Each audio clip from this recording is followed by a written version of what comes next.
दिल्ली के एक थाने में एक चोर को पकड़ के लाया जाता है। अब जैसे ही वहां उस थाने की महिला दरोगा उस चोर पर पिटाई लगाने के लिए जाती है तो वह चोर एकदम से हाथ जोड़कर उसके सामने खड़ा हो जाता है और उसकी आंखों में आंसू आ जाते हैं।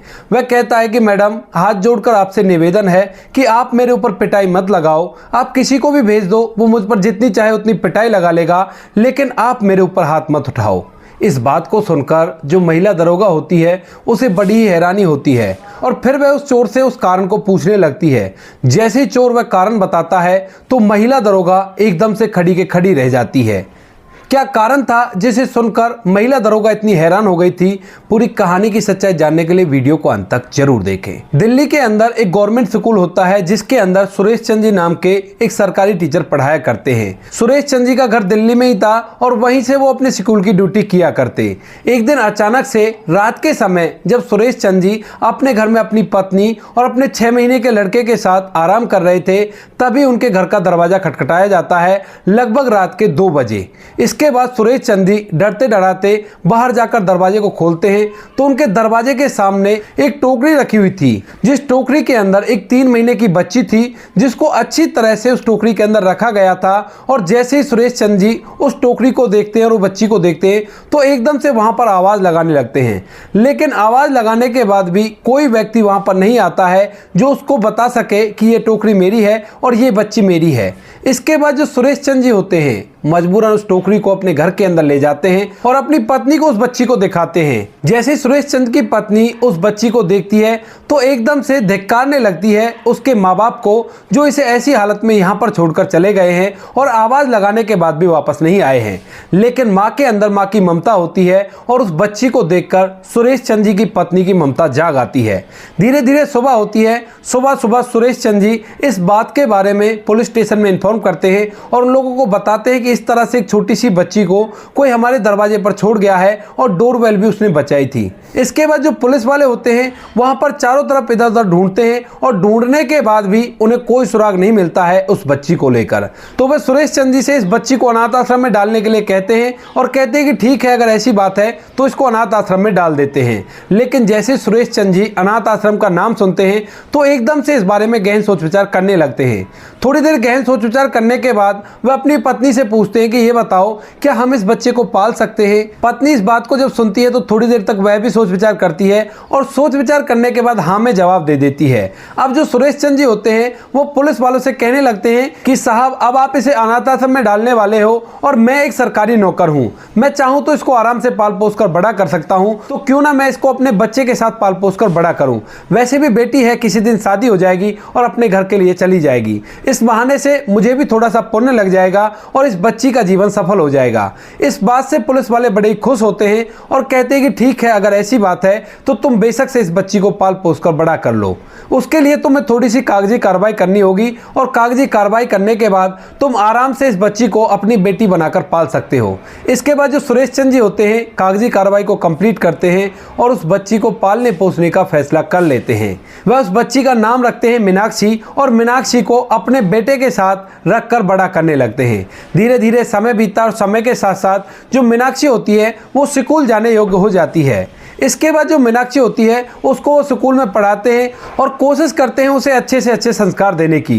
धीरे धीरे जो मीनाक्षी होती है वो पढ़ाई लिखाई में काफ़ी ज़्यादा होशियार थी और वह अपनी स्कूल की पढ़ाई को अव्वल नंबरों से पास कर लेती है। वहीं जो सुरेश चंद जी का बेटा था वह पढ़ने लिखने में ज़्यादा अच्छा नहीं था, तो इसी वजह से जो सुरेश चंद जी होते हैं अपने बेटे को बार बार डांट फटकार लगाया करते हैं और अपनी बेटी को शाबाशी दिया करते हैं। लेकिन जो मीनाक्षी थी वह अपने भाई का सपोर्ट लिया करती और अपने भाई की सपोर्ट में अपने पिता से भी लड़ाई कर दिया करती। इस बात को देखकर माता पिता दोनों बड़े ही हैरान होते हैं और सोचने लगते हैं उस बच्ची के बारे में और उसके माता पिता के बारे में कि इतनी छोटी सी बच्ची को ऐसे ही छोड़ दिया, लेकिन आज ये बच्ची हमारे बेटे के लिए हमसे ही लड़ाई कर रही है। इस बात को सोचकर वह इस बात को अपने मन में ही रखते हैं और अभी तक उन्होंने उस बच्ची को यह बात महसूस नहीं होने दी थी कि वह उनकी बेटी नहीं है। वह उनको इस तरह से मिली थी और ना ही वह उसको बताना चाहते हैं, क्योंकि उन्हें पता है कि अगर बेटी को यह बात पता चल गई तो उसको इस बात का बड़ा ही बुरा लगेगा कि मेरे असली माँ बाप ये नहीं है और मेरे असली माँ बाप ने मुझे ऐसे ही इनके घर के बाहर छोड़ दिया था। इसी वजह से वह इस बात को गुप्त रखते हैं और बेटी को पढ़ाते लिखाते रहते हैं। अब स्कूली पढ़ाई करने के बाद जो मीनाक्षी है वो ग्रेजुएशन में एडमिशन ले लेती है और बड़ी मेहनत और ईमानदारी से अपनी पढ़ाई लिखाई को करती रहती है। ग्रेजुएशन अच्छे नंबरों से पास कर लेती है और उसके बाद मीनाक्षी गवर्नमेंट जॉब की तैयारी करने लगती है। इधर जो उसका भाई था वह ज्यादा पढ़ता लिखता नहीं है, तो अपने पिता के पैसों की वजह से वह एक छोटा सा बिजनेस कर लेता है और वहीं पर रहकर उस बिजनेस को चलाने लगता है। उसने दिल्ली की गफ्फार मार्केट के अंदर अपने पिता से कुछ पैसे लिए और एक मोबाइल फोन के होलसेल की शॉप खोल ली थी। वहां पर रहकर वो मोबाइल सेल किया करता और अच्छी तरह से अपने समय को व्यतीत कर रहा था। जो मीनाक्षी होती है वह सरकारी नौकरी की तैयारी करती है और दिल्ली पुलिस के अंदर इंस्पेक्टर बन जाती है। अब यह बात जैसे सुरेश चंद जी और उसकी पत्नी को पता चलती है तो वो लोग इस बात की बड़ी खुशी मनाते हैं और अपने अड़ोस पड़ोस में थोड़ी बहुत मिठाइयां बंटवाते हैं। मीनाक्षी का भाई भी इस बात को सुनकर बड़ा ही खुश होता है और उसके बाद जो मीनाक्षी होती है वहां पर रहकर ड्यूटी करने लगती है। ड्यूटी के दौरान एक दिन सुबह सुबह जब वो अपनी ड्यूटी को जाकर ज्वाइन करती है तो उसे लॉकअप के अंदर एक चोर मिलता है। उसके बाद वह वहां के पुलिस वालों से उस चोर के बारे में पूछती है तो और पुलिस वाले उसे बता देते हैं कि बस के अंदर चोरी कर रहा था और चोरी करते हुए रंगे हाथों भीड़ ने इसे पकड़ लिया और उसके बाद हमें इन्फॉर्म कर दिया, हम लोग इसे यहाँ पर ले आए हैं। इसके बाद जो मीनाक्षी होती है उसे चोर नाम से सख्त नफरत है और इसी वजह से वो वहां से डंडा उठाती है और उस लॉकअप में घुस जाती है उससे पूछताछ करने के लिए। लेकिन जैसे मीनाक्षी लॉकअप के अंदर घुसी थी तो एकदम से वह चोर हाथ जोड़कर खड़ा हो गया था और उसकी आंखों से आंसू टपकने लगे थे। वह कहता है कि मैडम आप मुझ पर हाथ मत उठाओ, आपके अलावा कोई भी आपका पुलिस वाला हो कितना ही चाहे मुझ पर पिटाई लगा ले, मुझे कोई दिक्कत नहीं है, अगर आप मुझ पर हाथ उठाओगी तो आपको बहुत बुरा पाप लगेगा। इस बात को सुनकर मीनाक्षी बड़ी हैरान होती है और सोचने लगती है कि कैसी उलझुल बातें कर रहा है। तो उससे कहती है कि क्या बात कर रहे हो, मुझे तुम्हें पीटने से पाप भला कैसे लगेगा? तुम कोई साधु संत हो जो तुम्हें पीटने से मुझे पाप लगेगा? तुमने चोरी की है और चोरी के लिए तुमसे पूछताछ तो करनी ही होगी। और ऐसा कहकर वो उससे पूछताछ करना चालू कर देती है, लेकिन फिर से वह चोर मना कर देता है और कहता है कि मैडम आप किसी को भी भेज दो, मैं उसको सारा कुछ बता दूंगा, लेकिन आप मुझसे पूछताछ मत करो। अब इस बात को सुनकर मीनाक्षी परेशान हो जाती है और उससे पूछने लगती है कि ऐसा क्यों, मैं तुम पर पिटाई क्यों नहीं लगाऊं और मैं तुमसे पूछताछ क्यों नहीं कर सकती। तो वह चोर इस बात को टालने की तरह तरह से कोशिश करता है और तरह तरह के झूठे बहाने बनाता है। वह कहता है कि मेरा उपवास है, अगर आप मुझ पर पिटाई लगाओगी तो आपको पाप लग जाएगा और मैं नहीं चाहता कि आपको पाप लगे। मीनाक्षी एक साथ में पहचान जाती है कि यह झूठ बोल रहा है। मजबूरन उस चोर को असलियत बतानी पड़ती है। वह कहता है कि मैडम मैं नहीं चाहता कि आप पाप की भागीदार बनो, क्योंकि मैं आपका असली पिता हूं, अगर आप मुझ पर हाथ उठाओगी तो जाने अनजाने आपसे पाप हो जाएगा और मैं बिल्कुल भी ऐसा नहीं चाहता।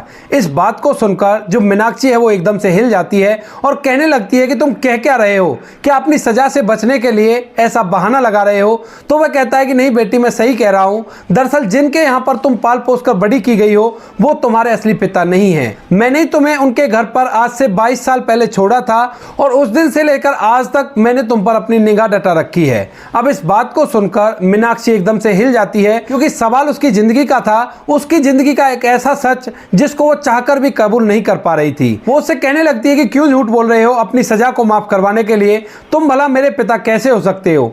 तो वो कहने लगता है कि बेटी अगर तुम्हें विश्वास नहीं है तो चलो तुम्हारे पिता के पास और तुम्हारे सामने ही वो सारी बातें आपको सच बता देंगे। उसके बाद जो मीनाक्षी होती है उस चोर को अपने साथ बिठाती है और वहां से सीधा उसे अपने घर पर ले आती है, जहां पर उसके पिता सुरेश चंद जी रिटायर होने के बाद अब घर के अंदर ही रहा करते थे। वहां पर जाने के बाद जैसे ही पिता अपनी बेटी को यहाँ पर देखते हैं, वो भी एक व्यक्ति के साथ, तो वह अपनी बेटी से पूछने लगते हैं बेटी तुम यहाँ पर क्यों आई हो और ये व्यक्ति कौन है जिसे तुम अपने साथ लाई हो? तो वह कहती है कि पिताजी ये कह रहे हैं कि ये मेरे पिता हैं और अगर मैंने इन पर पिटाई लगाई तो बहुत बड़ा पाप मुझे लगेगा। क्या ये सच बात है? ये बता रहे थे कि इतने दिन पहले इसने मुझे आपके घर के दरवाजे पर रख दिया था और उसके बाद से आपने मुझे पाल पोस कर बड़ा किया है। इस बात को सुनकर सुरेश चंद जी और उसकी पत्नी को मजबूरन आज अपनी बेटी को सब कुछ सच सच बताना पड़ता है। वे मीनाक्षी को बताते हैं कि बेटी जो कुछ भी ये कह रहा है वो बिल्कुल सही है और यहाँ पर तुम हमें ऐसे ही मिली थी। उसके बाद हम दोनों ने सोचा कि क्यों ना हम तुम्हें अपनी बेटी बनाकर पाल पोस कर बड़ा करें ताकि तुम हमारे साथ रह सको और हमारे परिवार कंप्लीट हो सके। हमारे घर में एक बेटी है एक बेटा है, दोनों भाई बहन तुम अच्छी तरह से रहोगे और इसी वजह से हमने तुम्हें पालने पोसने का फैसला किया था। अब जैसे मीनाक्षी मीनाक्षी इस बात को सुनती है तो एकदम से फूट फूट कर रोने लगती है और अपने माता पिता से लड़ाई करने लगती है। कहती है कि अगर ऐसी बात थी तो आज तक आपने मुझे इस बात को महसूस क्यों नहीं होने दिया। तो वह कहते हैं कि बेटी, हम नहीं चाहते थे कि तुझे जिंदगी में कुछ भी ऐसा झेलना पड़े जिसकी वजह से तू कमजोर हो सके। हमने इसी वजह से तुम्हें नहीं बताया था ताकि तू अपने आप को अकेला और लाचार महसूस ना कर सके। इसके बाद जो मीनाक्षी होती है उस चोर की तरफ मुंह करती है और कहने लगती है कि क्या तुम्हें शर्म नहीं आई, इतनी छोटी सी उम्र में मुझे तुम ऐसे छोड़कर चले गए और उसके बाद आज आकर मुझे अपनी बेटी कह रहे हो। तो वह जो चोर होता है एकदम से फूट फूट कर रोने लगता है और उसे रोता हुआ देखकर सुरेश चंद जी उसके पास चले जाते हैं और सबसे पहले उसको चुप कराते हैं। वह अपनी बेटी की तरफ मुंह करके कहते हैं कि बेटी, हो सकता है इसकी कोई ऐसी मजबूरी रही हो जिसके कारण इसे तुम्हें यहाँ पर छोड़ना पड़ गया हो, इससे पूछ तो लो पहले, उसके बाद ही इसे दोषी ठहराना। इस बात को सुनकर मीनाक्षी भी उस कारण को जानना चाहती है जिस कारण से उसका पिता उसे ऐसे किसी और के दरवाजे पर छोड़कर चला गया था। तो उसके बाद जो वह चोर होता है वह अपने आप को शांत कराता है और शांत करने के बाद पूरी सच्चाई उन लोगों के सामने बताने लगता है। वह कहता है कि आज से 23 साल पहले हम लोग दिल्ली में उस जगह पर रहा करते थे। वहां पर मैं और मेरी पत्नी थी। पत्नी मेरी प्रेग्नेंट थी और कुछ दिनों बाद उसकी डिलीवरी होने वाली थी। मैं चोरी करके लाया करता और चोरी करने के बाद अपने परिवार का भरण पोषण किया करता। मैं सोच रहा था कि सब कुछ अच्छी तरह से चल रहा है, कोई भी कैसी भी दिक्कत नहीं है, लेकिन तभी जैसे ही मेरी पत्नी की डिलीवरी का टाइम आता है तो डिलीवरी के दौरान मेरी पत्नी की मौत हो जाती है और वह इस दुनिया में मुझे अकेला छोड़कर एक छोटी सी बच्ची के सहारे छोड़ गई थी। इसके बाद मैं फैसला करता हूं कि आज के बाद मुझे कभी भी चोरी नहीं करनी है, क्योंकि चोरी करने की वजह से मेरे पापों की सजा मेरी पत्नी को मिल गई है। मैं इधर उधर जाकर मेहनत मजदूरी करने की सोचता हूं, लेकिन कहीं पर भी मुझे काम नहीं मिलता है और किसी काम में भी मेरा मन नहीं लगता है। मैं कई बार लेबर चौक पे भी जाया करता हूं, लेकिन वहां का काम मुझे बिल्कुल भी अच्छा नहीं लगता है और जैसे तैसे करके 2.5 महीने गुजर जाते हैं। लेकिन 2.5 महीने बाद बिल्कुल भी मेरा मन नहीं करता कि मैं मेहनत करके कमाऊं और अपनी जिंदगी को अच्छी तरह से व्यतीत करूं। इसी वजह से मैं दोबारा से चोरी करने की सोचता हूं, लेकिन यहां पर अब मेरी छोटी सी बच्ची मेरे सामने आ गई थी और मैं सोच रहा था कि अगर मैं चोरी करने जाऊंगा तो इस बच्ची का ख्याल कौन रखेगा।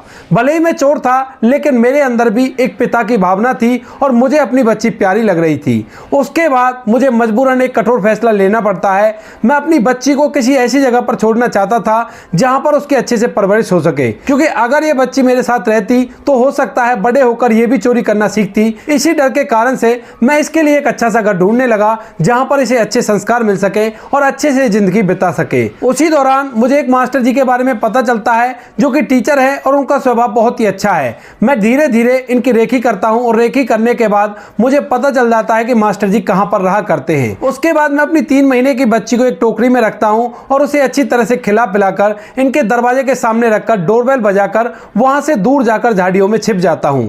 जैसे ही मास्टर जी ने दरवाजा खोला था तो उसके बाद मुझे शांति मिली थी जब ये मेरी बच्ची को अपने साथ ले गए थे। इसके बाद जैसी पुलिस आई उस टाइम पर भी मैं इन पर निगाह रखे हुए था और जब इन्होंने इस बच्ची को गोद ले लिया था उस टाइम पर भी इन पर मेरी निगाह थी। मुझे लगा कि अब मेरी बच्ची अच्छी तरह से सुरक्षित रहेगी और अब मैं अपनी जिंदगी को आराम से जी सकता हूं। इसके बाद मैं चोरियां करने लगा और चोरियों के सिलसिले में लगभग 8 से 9 साल तक मैं जेल में भी बंद रहा था। हर बार जब मैं चोरी किया करता तो 2-3 महीने की मुझे सजा हो जाया करती और उसके बाद सरकार मुझे फिर से छोड़ दिया करती। इसी तरह से चोरियां करते हुए मैं तुम पर भी निगाह रख रहा था और साथ में अपने जीवन को भी व्यतीत कर रहा था। जैसे मुझे पता चलता है कि मेरी वो बेटी जिसको मैं छोड़कर आया था वो पुलिस में दरोगा बन गई है और अच्छी तरह से पढ़ाई लिखाई उसने की है, तो मुझे बड़ी खुशी होती है, क्योंकि मैं चाहकर भी तुम्हें ऐसी परवरिश नहीं दे पाता। इसी वजह से मैं सोचता हूं कि जो कुछ है ठीक है, कोई बात नहीं, बस ऊपर वाले से एक ही दुआ किया करता कि कभी भी मेरी बेटी मुझ पर हाथ ना उठा दे, कहीं जाने अनजाने उसका हाथ अपने पिता पर ही उठ जाए और उसे पाप ना लग जाए। इसी तरह से एक दिन मैं थाने में पकड़ा जाता हूं। मैं नहीं चाहता था कि तुम्हें यह राज पता चले, लेकिन मजबूरन मुझे तुम्हें यह राज बताना पड़ा। इस बात को सुनकर वहां पर जितने भी लोग होते हैं सभी की आंखें नम हो जाती हैं, क्योंकि भले ही वो एक चोर था, लेकिन चोर होने के बावजूद भी उसने अपने पिता होने का फर्ज अच्छी तरह से निभाया और अपनी बेटी को अच्छे संस्कार देने के लिए अपने कलेजे पर पत्थर रखकर उसे मास्टर जी के यहाँ पर छोड़ दिया। क्योंकि आदत से तो वह मजबूर था, वह चोरी को नहीं छोड़ सकता था, मेहनत का उससे खाया ही नहीं जा रहा था, लेकिन वह अपनी बेटी को इस दलदल से बचाना चाहता था। इसके बाद थोड़ी देर देर में माहौल शांत होता है और माहौल शांत होते ही जो सुरेश चंद जी की पत्नी होती है वो एकदम से हाथ जोड़कर उस चोर के सामने खड़ी हो जाती है और कहती है कि जाने अनजाने में मैंने आपको बहुत सारी बद्दुआएं दी हैं, हो सके तो मुझे माफ कर देना। इसके बाद सुरेश चंद जी अपनी बेटी से अपने पिता को वहीं पर रखने के लिए कहने लगते हैं। कहते हैं कि बेटी, आखिरकार ये जो भी हो है तो तेरा ही पिता और तुम्हारी भलाई के लिए जो कुछ भी इसने किया है वो बिल्कुल ही जायज है, क्योंकि इसे विश्वास नहीं था कि ये अपने इस धंधे से अपनी बेटी को अलग रख पाएगा और इसी वजह से इसने तुम्हें यहाँ पर छोड़ा है, तो इसको तुम यहीं पर रख लो। अब इसकी अवस्था भी काफी ज्यादा बुजुर्ग हो चली है, लेकिन जो मीनाक्षी का असली पिता होता है वह वहां पर रहने से मना कर देता है और कहता है कि आप लोग शरीफ हो और आपके यहाँ पर रहकर मैं आपकी इज्जत पर दाग नहीं लगाना चाहता, मैं अपना अलग से ही रहूंगा, मैं अपनी बेटी को देखता रहता हूँ और इसी से मैं खुश हूँ। इधर जो मीनाक्षी होती है वह भी अपने पिता से वहां पर रहने के लिए कहती है, लेकिन वह मना कर देता है और कहता है कि नहीं बेटी, जितने भी गलत काम मैंने किए हैं उनकी सजा यही है कि मैं तुमसे अलग ही रहूं। ऐसा कहकर वह चोर उनसे मना कर देता है और मीनाक्षी उसे दोबारा से ले जाकर थाने में बंद करा देती है। उसके बाद उस केस की सजा भुगतने के बाद वह बाहर निकलता है और बाहर निकलते ही मीनाक्षी और उसके पिता सुरेश चंद्र और उसकी पत्नी और उसका भाई सभी लोग उसको जेल से लेने के लिए आते हैं और कहते हैं कि अब तक आपकी कोई फैमिली नहीं थी तो आप इधर उधर घूम रहे थे, लेकिन अब आपकी फैमिली है और आपको अपनी फैमिली के साथ रहना पड़ेगा। रही बात इज्जत की, तो इज्जत के लिए हम लोगों ने वो घर छोड़ दिया है जहां पे हम पहले रहा करते थे, अब नया एरिया होगा और वहां पर हमें कोई भी जानने पहचानने वाला नहीं होगा। इसके बाद सुरेश चंद जी और मीनाक्षी का असली पिता और मीनाक्षी सभी लोग एक साथ रहने लगते हैं और मिलजुल कर अपनी जिंदगी को व्यतीत करने लगते हैं। मीनाक्षी की शादी के टाइम पर मीनाक्षी का असली पिता अपने पिता होने का कर्तव्य निभाता है और अपने पुराने कर्मों की वजह से कभी कभी वह फूट फूट कर रोने लगता है, लेकिन सुरेश चंद जी उसको समझाते हैं और उसको सही राह पर चलने का मार्गदर्शन देते हैं। कहते हैं कि तुमने जो कुछ भी किया है उसकी पूरी सजा तुम्हें मिल चुकी है। आज मीनाक्षी का जो असली पिता है उसकी तो मौत हो चुकी है, लेकिन उसके पिता सुरेश चंद जी आज भी जीवित हैं और वो कभी कभी इस कहानी को सोचकर फूट फूट कर रोने लगा करते हैं और यह व्यक्तित्व उन्हें बहुत ही ज्यादा याद आया करता है। आप क्या कहना चाहते हो सुरेश चंद जी के बारे में? आप क्या कहना चाहते हो मीनाक्षी के बारे में? आप क्या कहना चाहते हो मीनाक्षी के असली पिता के बारे में? आपकी जो भी राय कमेंट सेक्शन में लिख सकते हो, लोगों के साथ शेयर कर सकते हो।